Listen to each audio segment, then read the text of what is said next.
Lo que charlas de la jornada para la siguiente exposición nos va a acompañar de manera virtual el doctor Carlos Urquieta desde Bolivia.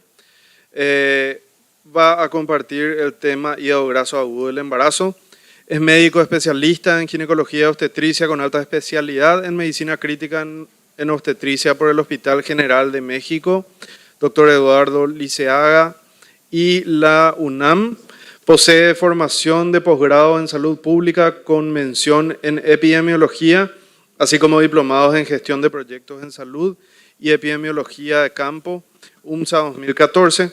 Cuenta con amplia experiencia en la atención de pacientes obstétricas críticas, habiéndose desempeñado como jefe y fundador de la unidad de alto riesgo y alta complejidad obstétrica del Hospital de la Mujer de la Ciudad de La Paz, donde también ejerció como médico especialista en medicina crítica en obstetricia.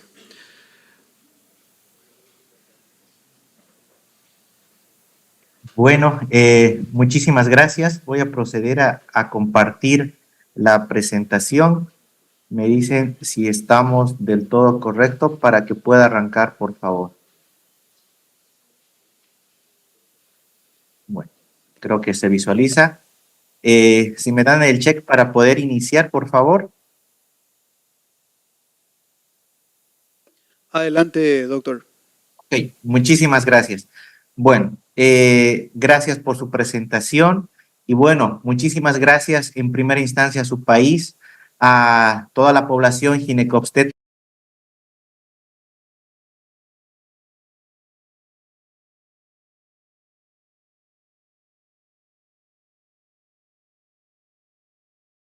que nos toca arrancar es el hígado graso agudo en el embarazo. Una patología y una enfermedad sumamente rara, al menos en esta parte de nuestra región, donde una tiene una casuística de 1 o 2 en 7,000 a 10,000 habitantes, en 10,000 mujeres gestantes, según la localización donde se encuentre, pero a su vez conlleva a ser una patología muy grave que tiene una alta tasa de mortalidad. Dentro de la importancia del manejo clínico está el manejo bipartito entre lo que es la parte fetal y la parte materna. Ante un diagnóstico inminente de una patología como el hígado graso en el embarazo, conlleva el principal riesgo la paciente que en un determinado momento puede llegar a afectar la parte fetal. Necesita esta mujer un manejo polivalente a través de medicina crítica obstétrica, medicina materno-fetal, en situaciones mucho más avanzadas y grotescas, terapia intensiva y obviamente todo el personal capacitado para poder llevar adelante y sacar esta patología que, como lo había mencionado, puede ser rara, pero en un determinado momento también se convierte en una patología atroz.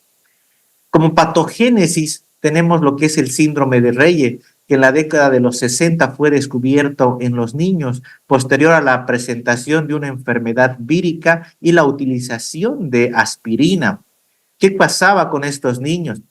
Que como recibían un medicamento que probablemente pudo haberlos apoyado en una determinada instancia, empezaban a tener lo que era hepatomegalia, toxicidad de los ácidos, del aumento de las transaminasas, ictericia, aumento de las bilirrubinas, que conllevaban un deterioro súbito en las semanas, en los días hasta máximo una semana, que conllevaban una encefalopatía con posterior muerte de estos niños.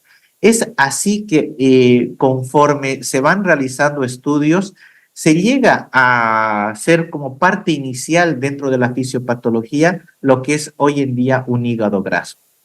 Este hígado graso en el embarazo podemos siempre compararlo con 3 patologías más que se presentan en el embarazo, como son el síndrome de HELP, la preeclampsia y la colestasis intrahepática, dentro de los cuales, dentro de sus características, debemos tener que cada una tiene variables diferentes, pero que a su vez en un determinado momento con la casuística de signos sintomatología pueden llegar a constatar una patología que se puede convertir en otra. Me explico, el hígado graso en el embarazo tiene un inicio tardío, principalmente en el tercer trimestre.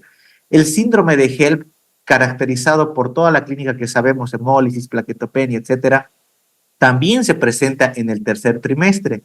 Y obviamente la preeclampsia, que hoy en día es una razón de mortalidad muy importante, sobre todo en Latinoamérica. También la parte más diferencial se presenta en el tercer trimestre. Una característica distintiva con la colestasis intrahepática es la presencia y elevación de los ácidos biliares y el prurito marcado.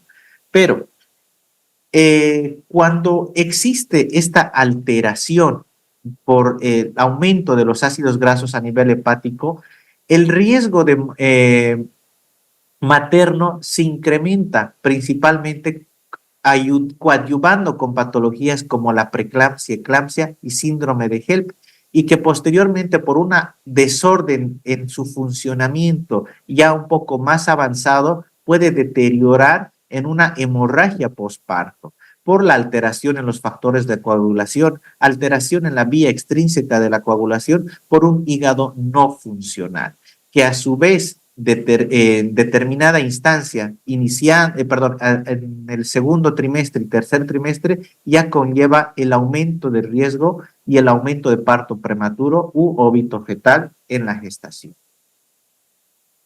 Dentro de estas características distintivas, como lo habíamos mencionado, siempre debemos hacer énfasis con estas tres patologías, teniendo en cuenta que su aparición es simultánea entre segundo y tercer trimestre.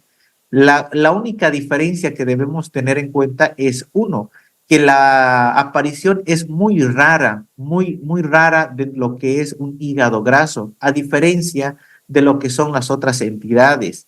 La clínica muy marcada denota microangiopatía hemolítica en el síndrome de HELP, disfunción endotelial por isquemia placentaria en lo que es la preeclampsia grasa y la preeclampsia severa, y la alteración hormonal con predisposición genética en el embarazo, en la colestasis intrahepática.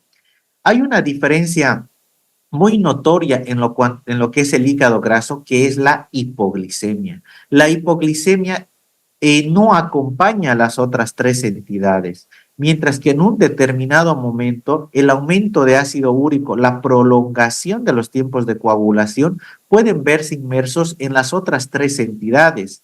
Obviamente el diagnóstico precoz nos ayudará a determinar la patología por la cual estamos llevando en un mismo momento. Un hígado graso puede convertirse en algún momento en un síndrome de HELP o desarrollar una preeclampsia grave en primera instancia. Pues sí, pues dentro de la clínica y la fisiopatología que pueda estar llevando esa paciente, puede llevar en un determinado momento a conllevar una patología asociada mucho más severa. Haciendo un protocolo de evaluación de una falla aguda, debemos saber que existen como clínica inicial la presencia de náuseas, anorexia, ictericia, encefalopatía, hipertensión, que posterior a los exámenes de laboratorio deben constatarse la diferenciación en cada uno de los sistemas, principalmente viendo la función hepática a través de la medición del colesterol, albúmina, una albúmina mínima necesaria para la gestación, que dentro de lo que es alta complejidad obstétrica y obstetricia crítica manejamos de 4 miligramos decilitro, con lo cual no va a llegar a tener una complicación severa. Valores muy normales de la albúmina llevan a trastornos principalmente preeclampsia, hígado graso, síndrome de fuga capilar, que son disminución de la presión coloidosmótica, y a medida que vaya disminuyendo más la albúmina, tiene un mayor riesgo de desencadenar la patología subyacente. El aumento, la alteración en las bilirrubinas, y sobre todo cuando nosotros ya sospechamos en un hígado graso en el embarazo, valorar los niveles de amonio. Estos niveles de amoníaco, según los marcadores que nosotros podemos llegar a utilizar, tiene valores normales dentro de lo que son micromoles decilitro de 0.017 a 0.024 micromoles. Pero si nosotros utilizamos la nomenclatura de miligramos litro, está entre 15 y 45 micromol litro, lo cual nos ayuda a diferenciar su aumento dentro de esta patología que el día de hoy nos toca hablar, que es el hígado graso.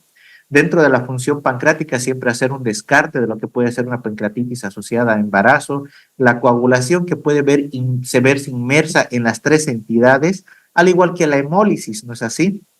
Entonces, los estudios de gabinete nos ayudarán muchísimo a poder también seguir la guía de un diagnóstico que nosotros podamos estar presentando, como el ultrasonido, la valoración, la presencia de un hígado graso, esteatosis hepática, la tomografía axial computarizada o la resonancia magnética nos ayudarán también a establecer el futuro diagnóstico de esta patología.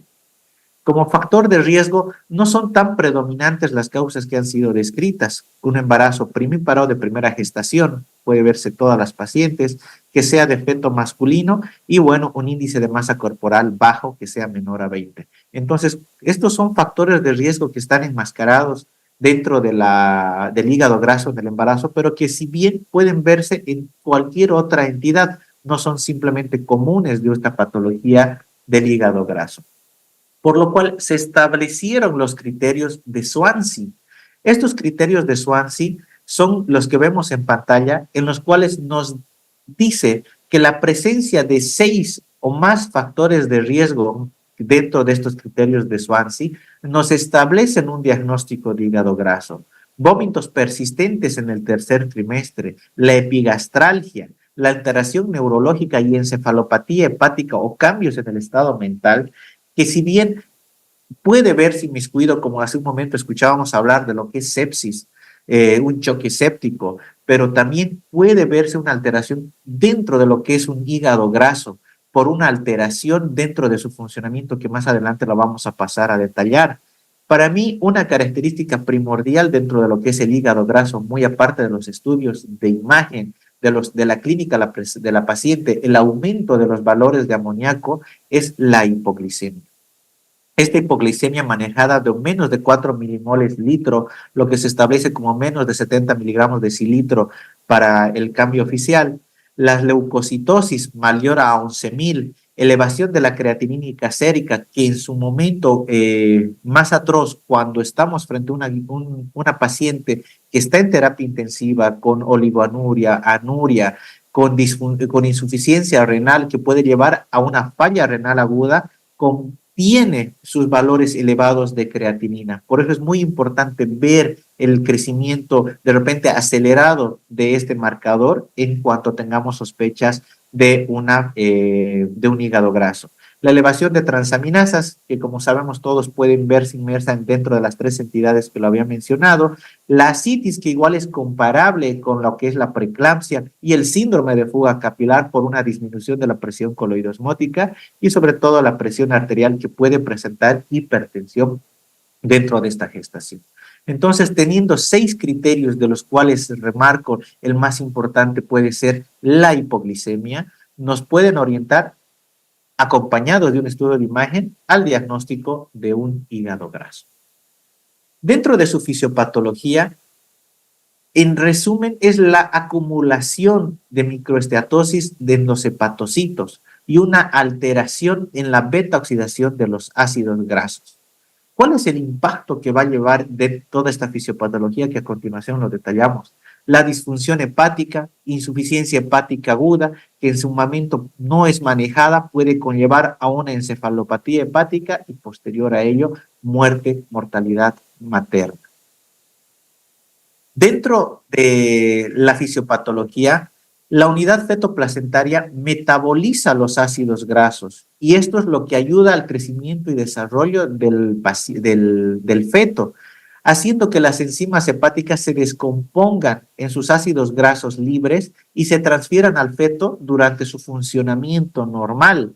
Pero cuando existen factores intermedios que están asociados a los ácidos grasos, las especies reactivas de oxígeno, la acumulación de metabolitos intermedios, van a hacer que estos entren en la circulación materna, provocando un hígado materno enfermo.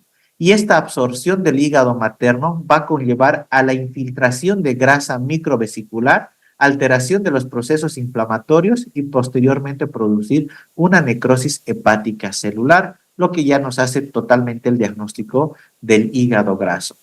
En un breve resumen, la deficiencia está marcada en la 3-hidroxiacilcoenzima A deshidrogenasa de cadena larga, lo cual va a inhibir el funcionamiento normal de la mitocondria, haciendo el no funcionamiento de la acilcoenzima A y la 2-enilcoenzima A, por lo cual las cadenas medias y cadenas largas de ácidos grasos van a inmiscuirse dentro de lo que es el hígado materno, produciendo de esta forma una lipotoxicidad metabólica, un aumento de las especies reactivas de oxígenos y mecanismos inflamatorios y finalmente la apoptosis.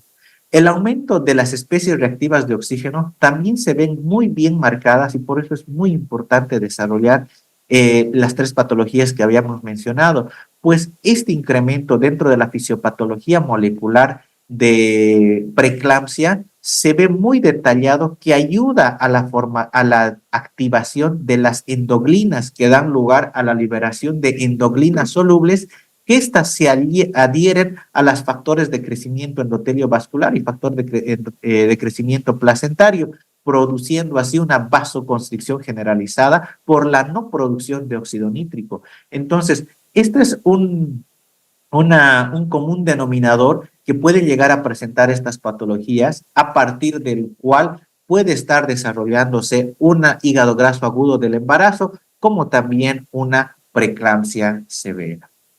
Entonces, dentro del funcionamiento placentario, la deficiencia dentro de la oxidación de los ácidos grasos a nivel placentario va a producir una lipólisis. Esta lipólisis va a aumentar lo que son los ácidos grasos, que a su vez aumenta la 3-hidroxiacilcoenzima A, que estos dos van a conllevar al aumento del estrés oxidativo, disfunción mitocondrial, acumulación de lípidos y lipotoxicidad. Todo esto conlleva a un aumento de la de los ácidos grasos, aumento de del estrés oxidativo y del estrés nitrosativo, lo cual va a conllevar a una disminución de los factores antioxidantes, lo cual se va a ver manifestado dentro del hígado por una esteatosis microvesicular, disfunción mitocondrial y lipoapoptosis del hepatocito. Ya esto en su forma más grave. Dentro de la clínica es muy recurrente, muy relacionada muchas veces con otras patologías. Dentro del cuadro clínico, las náuseas, vómitos, malestar general, epigastralgia son típicos de un hígado graso, pero también son típicos de otras patologías, como lo habíamos mencionado anteriormente. El hígado graso, la confusión, la fatiga, la hipoglicemia son los pequeños detalles que nos ayudan en el diagnóstico diferencial para poder establecer un hígado graso, haciendo una alusión, un descarte de una colecistitis, una colangitis o una patología hepática propiamente dicha que no está asociado al embarazo.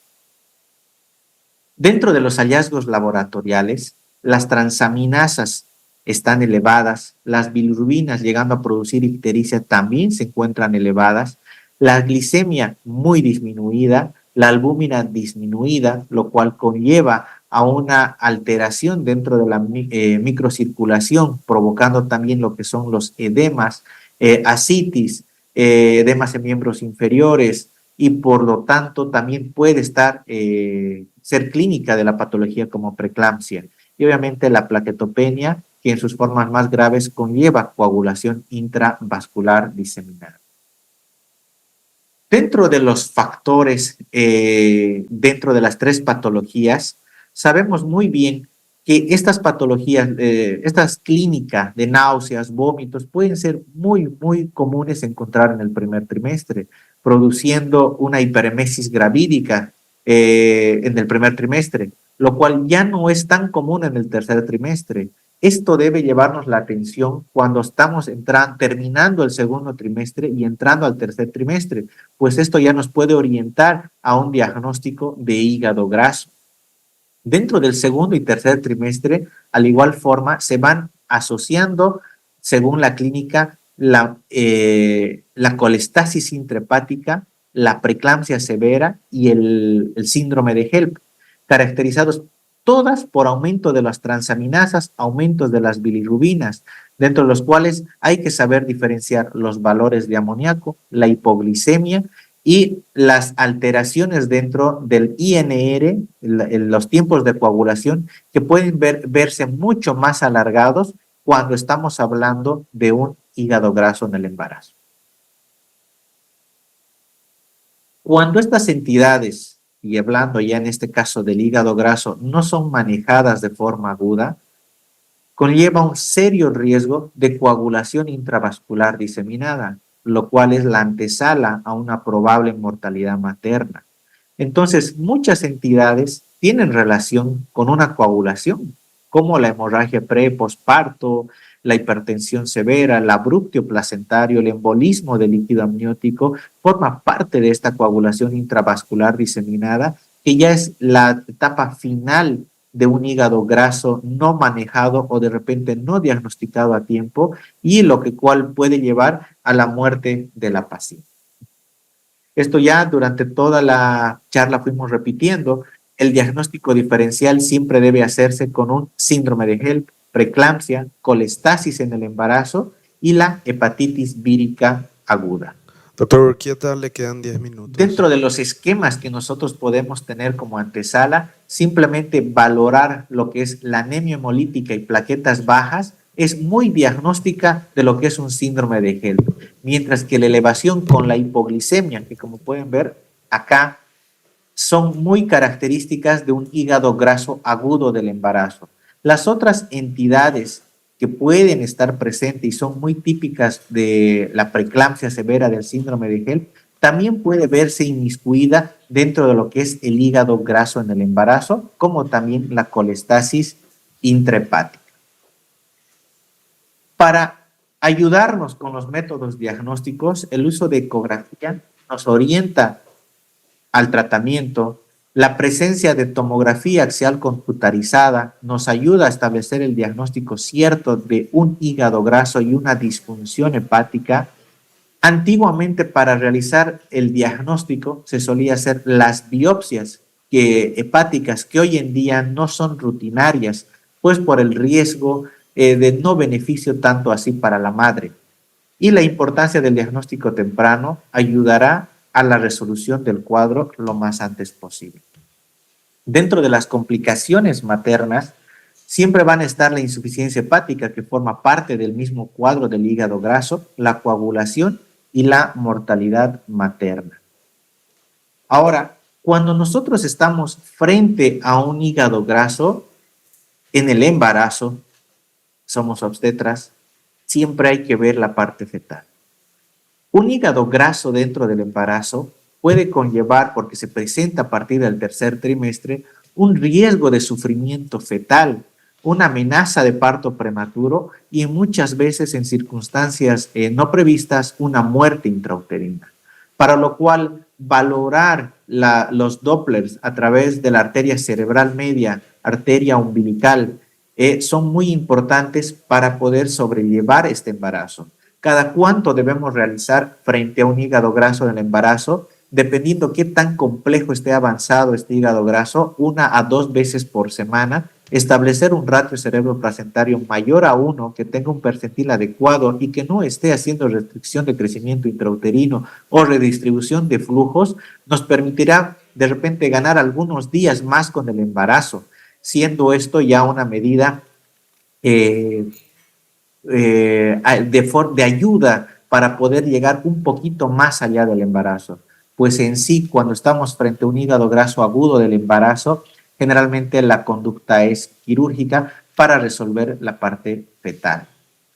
Muy aparte de ello, al estar alterado todo el funcionamiento, como en las 3 patologías principales, la hemodinamia, la hipovolemia, el desequilibrio hidroelectrolítico, el síndrome de fuga capilar, se ven muy bien marcados en esta patología. Por ende, es muy importante realizar la valoración conjunta de la paciente sistemáticamente.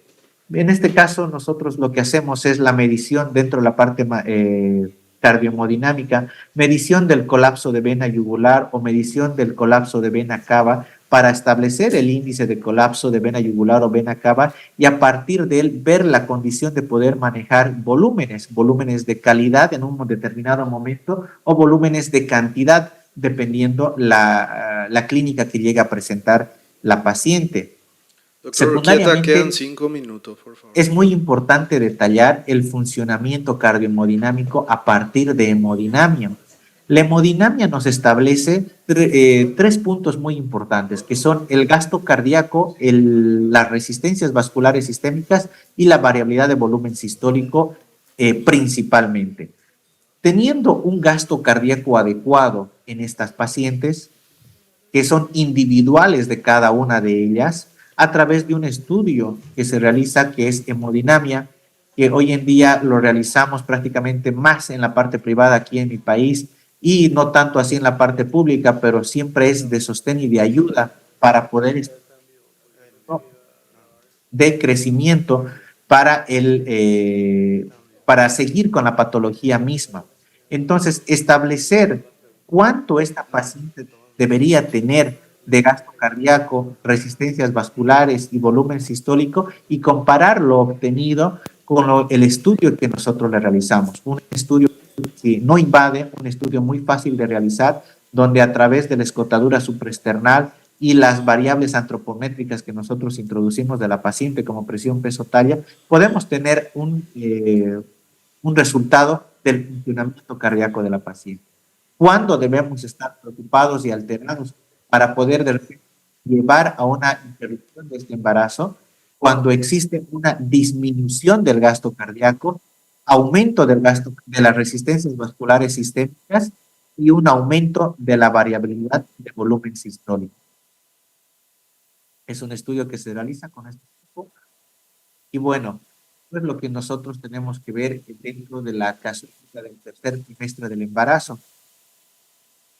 Es principalmente gasto cardíaco normal, entre comillas, que sabemos que dentro del embarazo cada mujer tiene un valor adecuado, porque no todas las mujeres pesan y tienen la misma talla y no están con el mismo embarazo. Entonces, a partir de las variables antropológicas, podemos determinar, me tomé la libertad de poner un gasto cardíaco de 5.1, un límite cardíaco de 3, resistencias vasculares de 1.100 líneas y una variabilidad de 12%, nos puede orientar a que esta paciente está normal, tiene un funcionamiento cardíaco adecuado. Si en un determinado momento, ya en el tercer trimestre, con toda la clínica que habíamos antecedido hablar, está esta paciente y realizamos hemodinamia y vemos una disminución del gasto cardíaco, del índice cardíaco, un aumento extraordinario de las resistencias vasculares sistémicas y un aumento también ponderal de la variabilidad del volumen sistólico, nos da un patrón hemodinámico. Este patrón hemodinámico está más orientado a un patrón hipertensivo, una paciente que independientemente de la presión arterial que pueda llegar a tener, está englobada a lo que es un síndrome hipertensivo que también puede ser parte de un hígado graso, pues este patrón es muy común dentro de un hígado graso del embarazo. La pequeña gran diferencia es la clínica y los valores laboratoriales que va a tener esa paciente. Entonces, manejar de forma íntegra a la paciente nos va a ayudar a establecer y tratar de ganar días de esta paciente para poder tener un mejor producto y una mejor supervivencia materna. Porque cuando nosotros llegamos, y lo que había hablado a un inicio, es a una encefalopatía hepática, ya prácticamente estamos, si tenemos razón de sacarlo al bebé, podemos todavía hacerlo, actuar de forma inmediata. Pero si en determinado momento ya está muy compleja por el aumento de los ácidos biliares, ácidos grasos, amoníacos, de repente la parte fetal ya no va a estar en funcionamiento. Entonces, para ello es muy importante medir la PIC, la presión intracraneal dentro de lo que es una encefalopatía hepática. La encefalopatía hepática avanzada está caracterizada por una alteración de la función cerebral que puede desencadenar un edema cerebral. Este edema cerebral es a consecuencia de un aumento de la presión intracraneal y debe considerarse como un hallazgo crítico en la mujer gestante. Y es un estudio que nosotros podemos realizar, al igual que la hemodinamia, de forma muy sutil dentro de nuestras unidades de alta complejidad, alto riesgo obstétrico o terapia intensiva obstétrica. Existe una fórmula, la cual es la PIC forma parte de la PPC. ¿Qué es la PPC? Es la presión de perfusión cerebral. La presión de perfusión cerebral no es nada más que la PAN menos la PIC. La PIC siempre, cuando se encuentra mayor a 33 milímetros de mercurio, generalmente va a producir isquemia, una alteración del centro vasomotor, lo cual va a conllevar a hipertensión, una isquemia del centro respiratorio que conlleva brademia y una alteración en el centro cardioinhibidor, lo cual va a producir bradicardia. Todo esto conocido como la triada de Cushing, la antesala de la muerte. Entonces, ¿qué es la presión de perfusión cerebral? Es la fuerza que impulsa la sangre hacia el cerebro y mantener en valores adecuados va a garantizar el flujo cerebral y previene la isquemia en un determinado momento y en este caso, hablando exclusivamente de hígado graso, ver que no esté haciendo un edema cerebral. ¿Cómo realizamos esta medición? La medición nosotros la realizamos mediante la medición del diámetro de la vaina del nervio óptico, ojo derecho, ojo izquierdo, a 3 milímetros posterior al borde de la retina y un cruce tangencial nos ayuda a la medición. En este caso tenemos un ojo derecho de 5.4 milímetros, uno izquierdo de 4.7. Tenemos una PAM de 75, lo cual a través de la fórmula nos da una presión de perfusión cerebral de 54.5 milímetros de mercurio. Los valores normales de presión de perfusión cerebral para el embarazo oscilan entre 50 y 70 milímetros de mercurio. Entonces, esta vaina del nervio óptico es muy fácil de poder realizarlo en nuestras unidades a través de un transductor lineal. Doctor, le queda 5 minutos. Superior, y a partir de él con las mediciones que habíamos mencionado, 3 milímetros en posterior del reborde de la retina y un curso tangencial, podemos establecer los valores. Y a través de fórmulas podemos establecer muy claramente cuánto tiene de presión intracraneal. Pero como valores de referencia, cuando el diámetro mide menos de 5 milímetros, se dice que es normal, pues la presión intracraneal estimada está menor a 15 milímetros de mercurio. Cuando se encuentra entre 5 y 5,7, que es el límite, la presión ya oscila hasta 20 milímetros de mercurio. Cuando se encuentra mayor a 5.7, ya se considera un diámetro aumentado, pues la presión está superior a los 20 milímetros de mercurio. Y ya cuando está mayor a 6 milímetros, es una elevación significativa mayor a 25 milímetros de mercurio. Para poder obtener esto, también se puede realizar a través de fórmulas que también son muy sencillas de hacer. La PIC, la presión intracraneal, no es nada más que 5.69 por el diámetro de la vaina del nervio óptico menos 83.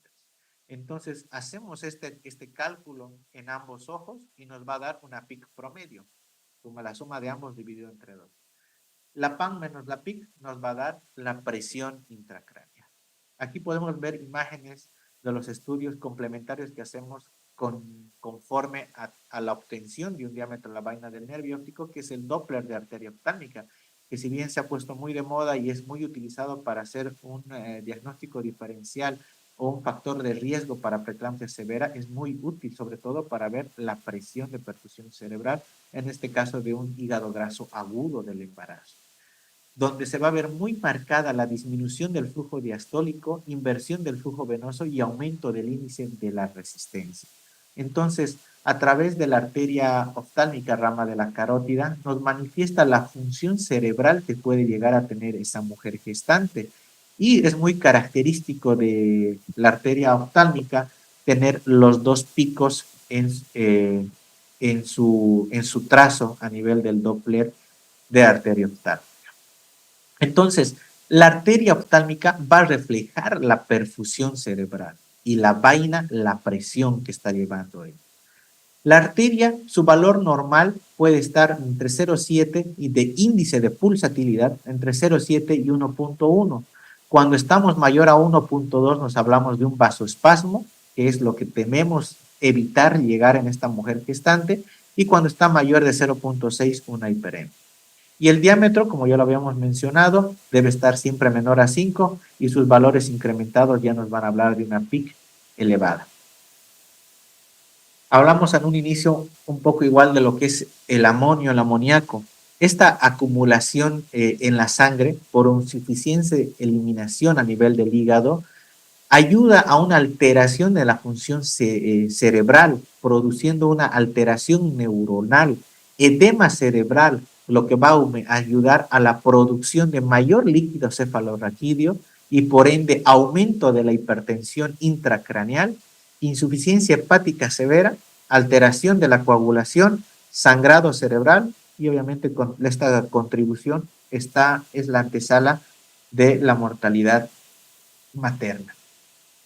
El tratamiento para un hígado graso agudo del embarazo no es tan sencillo, pues independientemente de la edad gestacional en que nos encontramos, tenemos dos vidas por las cuales realizar un manejo, tanto la vida y supervivencia fetal como la vida y supervivencia materna. Terminar el embarazo lo más antes posible a veces puede ser la mejor alternativa para evitar complicaciones, sobre todo para salvar la vida materna. El soporte intensivo, corrección de hipoglicemias, coagulopatías y soporte hemodinámico nos brindarán tiempo para poder llevar adelante y ganar esos días que en un determinado momento pueden ser preciados para la gestación de una mujer que oscile entre 28 y 29 semanas y nos dé tiempo de poder hacer algo por ese bebé. La encefalopatía hepática podemos haber reducido, el tratamiento es la reducción del amoníaco a través de la lactulosa. Se ha visto que la utilización de antibióticos como la rifaximicina también ayuda a la disminución de este tipo de encefalopatías. El manejo de la insuficiencia hepática en casos más severos y obviamente que dentro de la hipertensión intracraneal la utilización de diuréticos, manitol y medidas de soporte nos establecerán tiempo de estabilizar para tomar la mejor conducta con la madre. La ventilación mecánica no invasiva o ventilación mecánica invasiva nos ayudarán a en un determinado momento establecer un índice de presión de perfusión cerebral en una mujer que está gestando y que cursa con una patología asociada como es el hígado graso en el embarazo.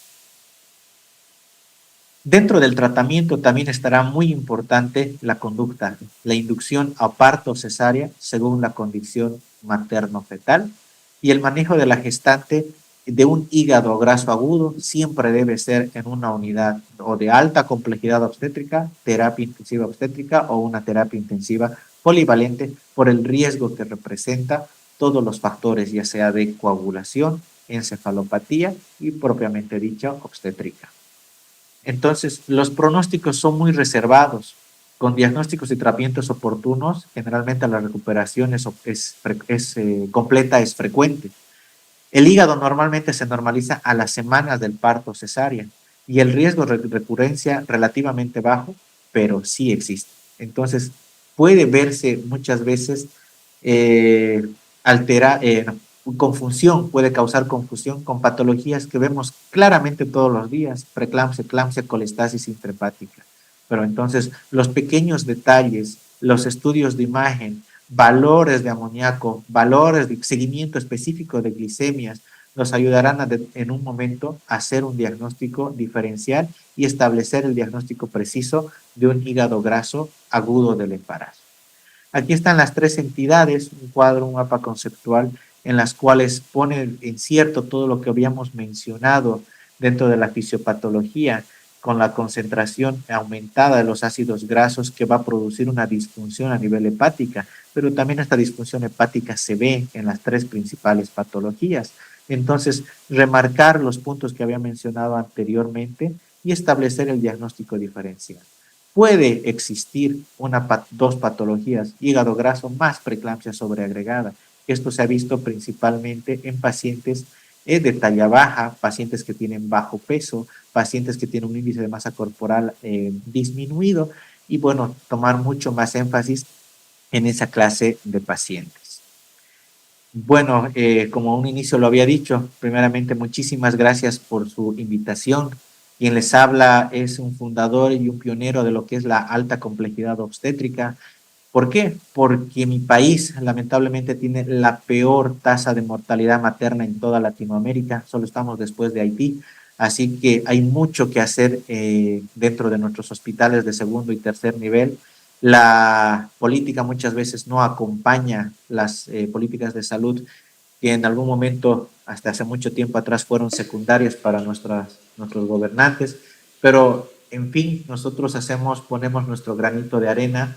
Tenemos ya la segunda unidad de alta complejidad obstétrica ahora en la ciudad de Santa Cruz de la Sierra, manejando patología asociada en el embarazo, y somos centro de referencia de todo el oriente boliviano. En la parte privada, de igual forma, ya se estableció la unidad de alta complejidad obstétrica y medicina crítica obstétrica, con lo cual obviamente la supervivencia y las ventajas que tenemos es muy, muy diferencial dentro de la parte pública.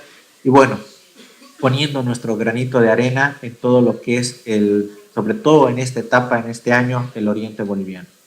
Muchísimas gracias a Paraguay, muchísimas gracias a la Federación Paraguaya de Ginecología y Obstetricia, y bueno, muchísimas gracias por esta brillante oportunidad, y bueno, con toda la predisposición de participar en eventos futuros, y bueno, muchas gracias.